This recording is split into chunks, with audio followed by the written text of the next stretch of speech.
1, 2, 3, roule ma poule.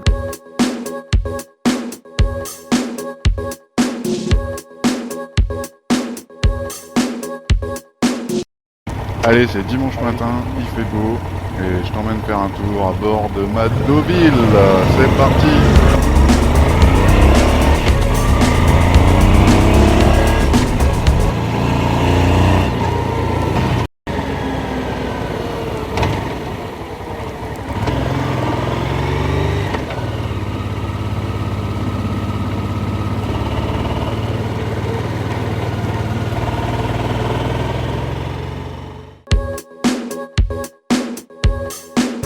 Alors, question importante, est-ce que la Deauville est une belle moto? Alors, tout dépend de ce qu'on définit par belle moto. Moi, personnellement, cette moto, elle est moche, en fait. Mais, parmi celles de sa catégorie, c'est-à-dire des routières GT, elle s'en sort bien quand même, moi je dis, parce que elle a un petit côté passe-partout, qui est pas mal.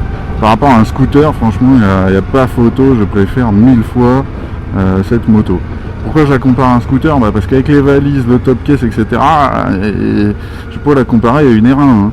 Mais voilà, par rapport au MP3 là qu'on voit en face, franchement, il n'y a pas photo. Je prends la Deauville.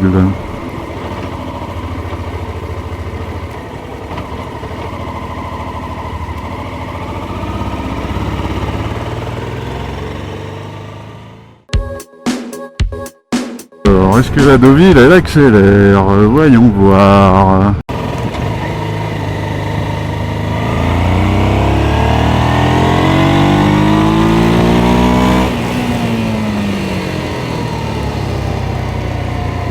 Putain, chez Honda, peut-être qu'un jour, ils mettront un mec qui sait faire des motos qui te donnent des sensations. Alors là, on est dans le cliché de la Honda. Alors, t'accélères, oui, ça accélère. Mais, parce qu'il y a un mais, tu sens rien quoi, enfin tu roules vite mais t'as pas eu le moindre coup de pied au cul, la moindre sensation.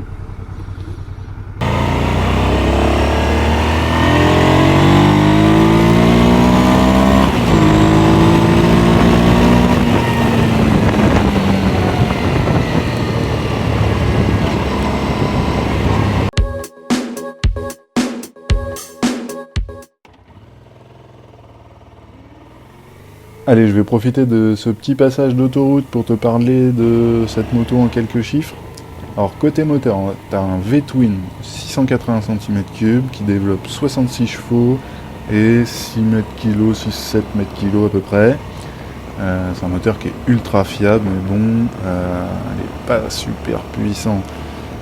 Au niveau du châssis, donc la moto elle fait, je crois, 260 kg tout plein fait, donc c'est quand même pas un poids plume. Au niveau du freinage, double disque avant, disque arrière, le tout avec un ABS et un CBS. Alors le CBS, ça permet de freiner sur les deux roues quand on tire à la poignée ou qu'on freine au pied. Au niveau de l'amortisseur, tu as une fourche classique à l'avant et un monoamortisseur à l'arrière qui est réglable en précharge.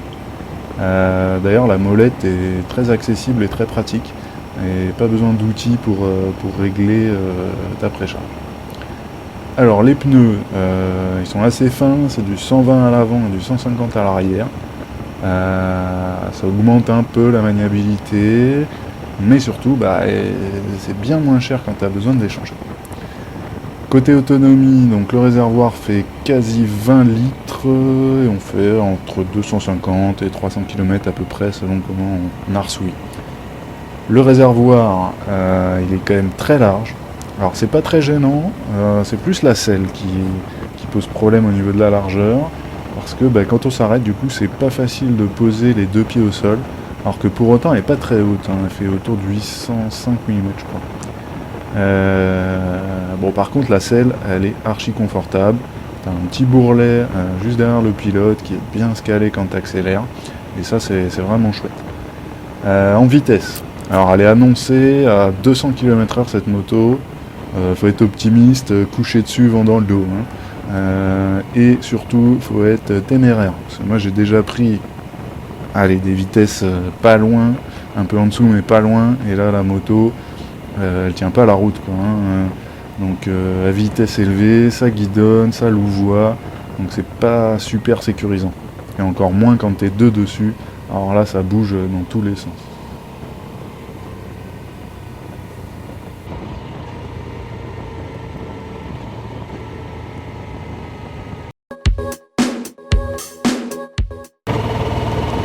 Et franchement, on dirait pas une flic là comme ça avec ma moustache et mes lunettes de soleil, mon gros blouson avec les bandes blanches.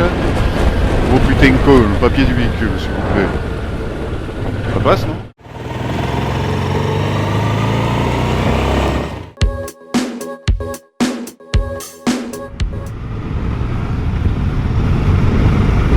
Alors est-ce que cette Deauville est pratique? Ben, moi je dis oui. On a deux énormes valises. Alors celle-ci en plus c'est la Travel Edition, donc elle est encore plus pratique. Il faut savoir que d'origine on a le top case couleur carrosserie. On a les valises les plus larges qui nous permettent de rentrer quand même un casque dans chaque valise, plus le top case qui fait 2 casques, je peux mettre 4 casques. Bon, ça sert à rien mais on peut le faire. Et puis on a les petits vides-poches devant, ici, là, donc c'est vraiment chouette, on peut mettre plein de choses dedans. 100% pratique. Voilà, petit rangement sous la selle pour un U qui était fourni d'origine par Honda. Et on a les petits déflecteurs de main et également le sabot moteur qui était livré avec cette version de la moto en Travel Edition.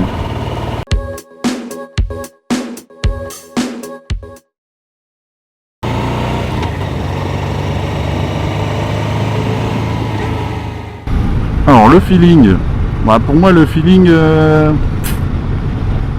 donne tout juste la moyenne parce que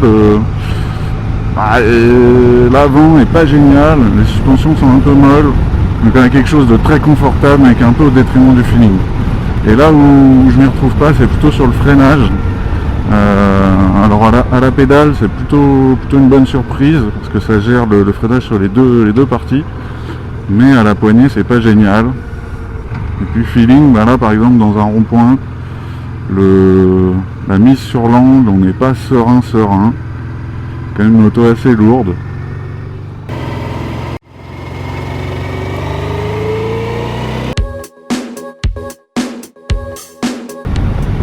Alors moi à la base j'avais acheté cette moto parce que j'avais besoin d'une moto tous les jours utilitaire.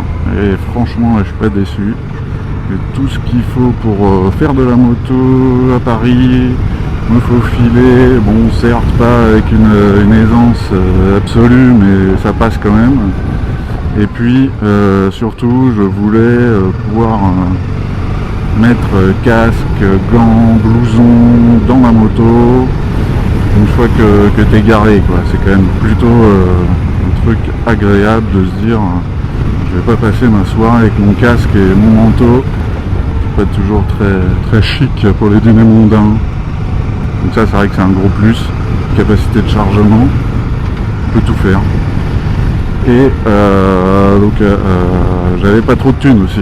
Donc à 5000 €, franchement, vous ne trouverez pas beaucoup mieux en termes de rapport qualité-prix pour un utilitaire. Après je vais pas m'acheter un scooter, oh là là, grande dame, surtout pas de scoot, et c'était une très bonne alternative. Alors c'est sûr, hein, on fait pas du circuit avec une Deauville, encore que j'ai vu une vidéo sur YouTube avec un mec qui faisait le foufou, mais je crois que c'était avec une 650, il en remet tout le monde. Mais bon, quand même pas fait pour à la base, c'est pas le genre de choses qu'on va lui demander, cette petite moto, mais pour tout le reste elle est là, que ce soit de la ville, de la petite campagne, un peu d'autoroute à vitesse correcte. Bon, voilà. Franchement, je regrette pas du tout cet achat. Allez, j'arrive au bout de la balade, on va ranger la moto au garage. Hein, c'est fini. Bon dimanche, profitez bien du beau temps.